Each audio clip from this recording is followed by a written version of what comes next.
How to fix Wi-Fi connected to device can't provide internet problem. So if you want to fix Wi-Fi connected to device can't provide the internet problem, then what you need to do is first you just need simply go with your Wi-Fi. Tap and hold on to your Wi-Fi, go with more Wi-Fi settings.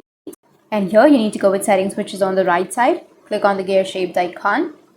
And from here, you need to go with auto connect and make sure that your auto connect option is turned on. Once you turn on your auto connect, now you just need simply open up your settings. Under settings, you need to scroll down and you need to find the system option. Under system, you will have developer options. So you just need to simply go with developer options, which is on the bottom. Make sure that it is turned on. Now under developer options, you need to scroll down and you will find an option of Wi-Fi scan throttling. So you just need to simply find the option of Wi-Fi scan throttling, or you can also go with search, which is on the top right. From the search, you need to search for Wi-Fi scan throttling. So go with Wi-Fi scanning or Wi-Fi scan throttling, which is right here, and make sure that this option is turned on. Once you turn on this Wi-Fi scan throttling, you need to scroll down, go with mobile data always active.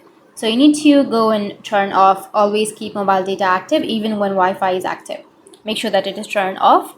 Once you turn that off, now you need to go and restart your device. After restarting, your problem will be fixed. If that still doesn't fix your problem, then you need to open up your settings. Under settings, you can go with search for reset. After that, go with reset options.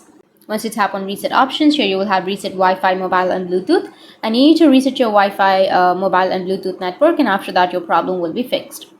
So that's it, and if you have any questions, feel free to comment below. Thanks for watching.